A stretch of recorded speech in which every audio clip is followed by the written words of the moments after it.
And there's a great quote, which I always say to people, is that people will always forget what you said, but they won't forget how you made them feel.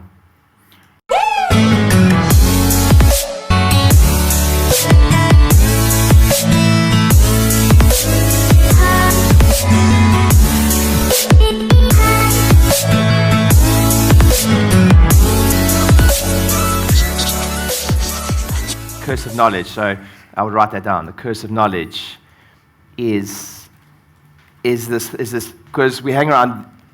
You explain it better than I did. The curse of knowledge being we hang around people like this all the time. So then we think the content we need to create needs to be at a certain level, whereas this is not your client base. No.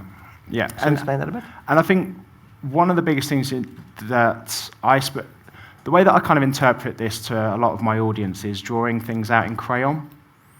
And so many people in my industry overcomplicate things. And the reason they overcomplicate things is because they want to show off how much they know.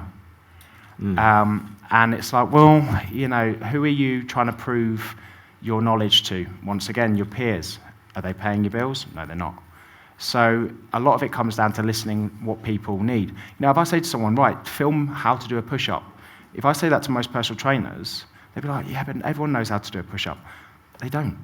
I remember I did a video where I went around Chichester interviewing people and asked them what protein was. No one knew what protein was. But you did that video, and then you repurposed that video. Yeah. Awesome. So can you imagine you went around your local area and asked everyone what an adjustment is? And then you put that out. Because actually, Jamie just told me now, you're going to explain to them one of your most viewed videos online is what? So I got talking with Ryan, and one of my most viewed videos on my channel, which got 500,000 views, was an adjustment. And the thing is, you've got two different types of content which you can post. The thing is, you've got very highly visual, engaging content, which adjustments are because they're fascinating. Okay, and a lot of people want to listen to that crunch. A lot of people waiting for it. Like, but that's highly shareable. Listen to this.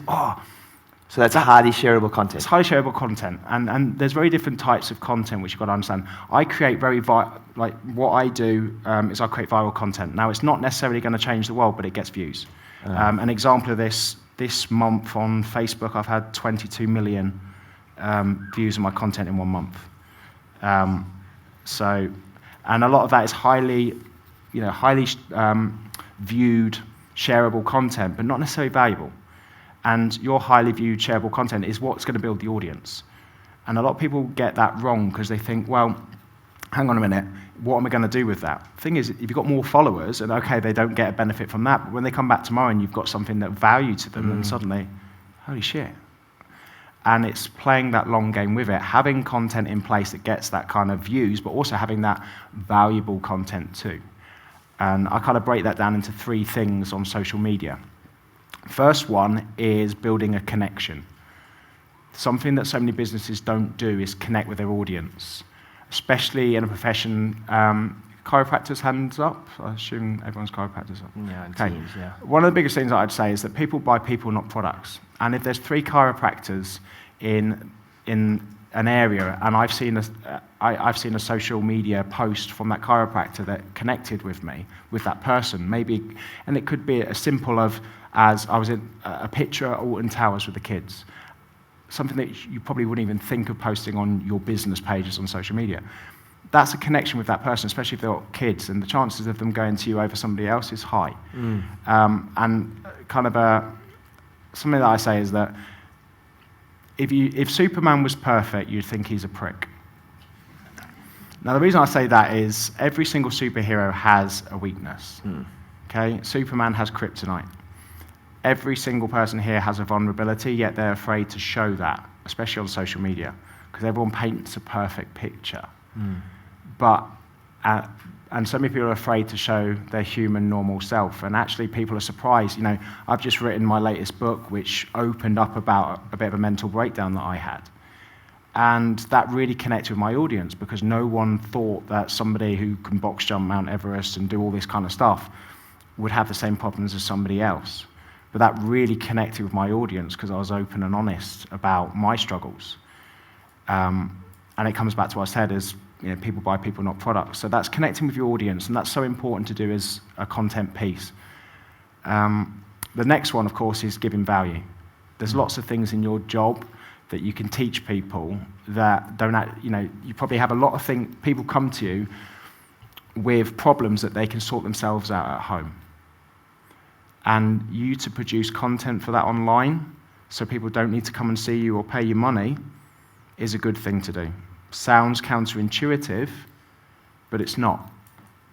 20 years ago was very different because we didn't have social media, we didn't have the answers in our pocket on our phone.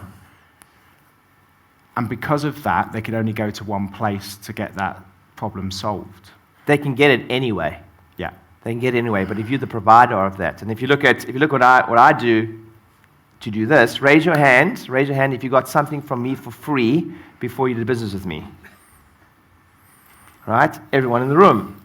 And you said when we were speaking in the back, you said it's counterintuitive because we feel some urge that we're gonna give too much away. So talk a little about that. Yeah. So a lot of people are worried now about giving too much away, but 20 years things have changed. Okay, we didn't have enough information, so we had to go to places to get the information, and now we've got too much information. Okay, and we've got paralysis by analysis. Who's got Netflix here? Hands up. Who has spent 25 minutes of their life trying to figure out what to watch? Okay, there's too much out there, far too much. And as much as you think, I'm not going to give my secrets away, your valuable thing that someone's double tapped and reminded of is probably 6 seconds of their day, and they've probably forgotten about it. An important thing about content, something that I doubled down on a lot many years ago, is Instagram stories and Snapchat. Not Snapchat now, but more Instagram stories. And someone said to me, why are you spending so much time on these stories when they're disappeared in 24 hours? And there's a great quote, which I always say to people, is that people will always forget what you said, but they won't forget how you made them feel. And when it comes to your content, if you've done something which has provided some kind of emotional response, be it value, be it made them smile, be it motivated or inspired them, they might not have remembered the post, but they will remember how it made them feel. And actually, that's what's going to get them coming back to your pages, coming back to your content. An important thing for you to remember is top of mind is tip of tongue. Although someone might not need your help now, if they remember you and are following you, and they suddenly do have a problem, who's the first person that they're going to go to? And it's all about playing that longer game. I think a lot of people, I spoke to Ryan, is so many people want an immediate return on investment, but the same day that you plant the seed isn't the same day you pick the flower. Okay, you've got to do a lot of things, especially with social media, especially in your business, without seeing an immediate return. And this is why people aren't consistent on social media and doing these kind of things, because they're not seeing the likes, the shares, and the follows, and what's not. And it takes a very long time to suddenly see those on social media, which is why you should have them as non-negotiables and be consistent with it. Because also, the more that you do, there's two things that happen. You get better at it. You get much better at it. As with anything, people say, how do you get better at public speaking? Get up there, shit yourself a couple of times, and just keep speaking. You get simple as that. How do you write a book? You sit down and start typing.